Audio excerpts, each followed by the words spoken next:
Hey guys, I'm back. It's me, jorjor, and today we're gonna have story time. So, today's story, as you saw, was about chasing dreams. So, as you all know, I have a strong background with my cheerleading career. Very kinda, I wouldn't say well known, but I'm known. So, we're gonna talk about that because a lot of people wanted to hear my story of how I chased my dreams and went on to cheer for one of the world's greatest co-ed teams. So, stick around and let's get to it. First things first, I have been cheerleading all-star competitive cheer for I'd say about 7 plus 8 plus years. Yeah, okay, yeah, for a very long time. Um, I got in tune with it. I kid you guys not, like, Bring It On, the original. That's the best movie, by the way. Bring It On is what hooked me into it. I was like, whoa, these dudes are on here flipping, like, in the sky, dancing. I want to be like that on TV one day. So I was like, you know what? I'm going to tell my parents. Well, they didn't like it at first, but we'll get to that later. But anyway, from then on, I was like, okay, in my head, I had a secret goal of I'm going to be on TV one day. I'm going to be in the movies, whatever, whatever. So that's how I recognized this goal of mine. It really first started in middle school. Shout out to Grand Middle School, Falcons, Fly High. um, I cheered. But technically, this is where it was a little shady. I didn't try out to be on the team. Like, I wouldn't say I walked on the team. I don't know. I was supposed to just be like a music manager for the girls, but I was just flipping one day, and the coach was like, "Oh my God, you've got to be on the team." And I'm like, okay, cool. What you need me to do? So like at halftime shows, I would just flip across the field for them and just, sometimes I would say the cheers. And so that was football season. So when basketball season came, I actually was cheerleading. Like I was on the bleachers, I was stunting, tumbling, jumping, helping the team. I was a Falcon cheerleader. So that's that. Then it goes into, during that time, I was like, well, I want to get better at this. So I'm from a small town, Graham, North Carolina. Yeah, so there's not much like big Broadway cheerleading type stuff around. So the best gym in the area at that time, which is a really great gym that got me started, was Cheers on All Stars. Shout out to them. I still pay homage, whatever the word is. But I went there. When I got there, I felt welcomed. I loved it. I was like, whoa, this is what I saw on Bring It On. These girls are in here flipping. I'm going to get just like this. And I started doing classes. My dad was very supportive about this too, and my mom. I started doing classes, and then I joined a team. My very first all-star team was a senior inferno, senior level 4, senior co-ed 4. And so I had stepped onto this team with like a lot of pressure. They're already looking like, who was this boy with the afro and glasses, and what can he do? Surprisingly, I surprised myself and them. I worked hard. I did what I had to do to prove that I was going to be, on TV one day. So that was my main mindset the whole time. So that's that. I worked hard. I started my steps in progress to my goal. I had to do what I had to do, had to make a way out of no way, and that was the start. So that's what you have to do. You got to start some way.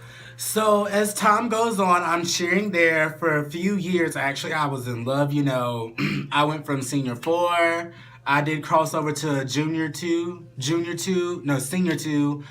We went to senior 5 restricted, which I was like, once you level 5 in cheerleading, to my non-cheerleader fans, is like, it's where you want to be. So we went to level 5. I was like, B, we are level 5. Like, what's up? This is it. We about to go to Worlds. And I was like, restricted 5. Oh, okay. Well, we still gonna get this popping because at the time we were like the only level 5 team in the area. So I'm hyped.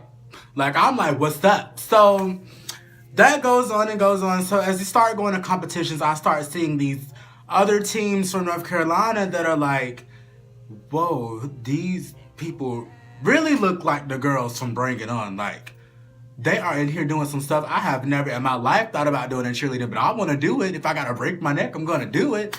So that was when I started getting exposed to like bigger name gyms and bigger name teams, like world-class gyms.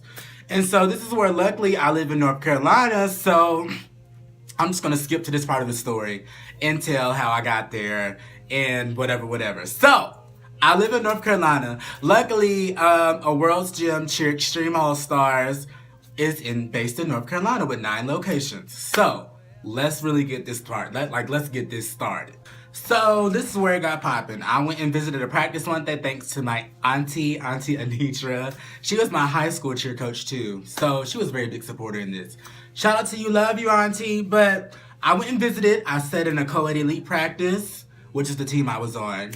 And I was in love. I had saw all my celebrity I loved and adored, and the whole cheer world looked up to. I'm like, I'm in the same room as these people right now. The girls and boys on TV. Like, I'm in their presence right now. And they're just practicing, like, dying on the floor. And I'm sitting here like, so that's the funny part about that. I had visited. So at the time, I was still cheering at Cheer Zone, and it was almost time for Cheer Sport Nationals. And I had got a phone call from Courtney Pope, who is the owner of Cheer Extreme and coach. So she called me and she offered me a spot on Co-Ed Elite as they were preparing for Dallas and the rest of their season. My heart was like happy, but I was torn because the sad thing is I had to make a decision. And this is where chasing your dreams can become a nightmare sometimes. So making decisions. I had to choose to stick with my team and go to Cheersport, which was our first time ever going, or take the chance of what I've always dreamed for and join this team.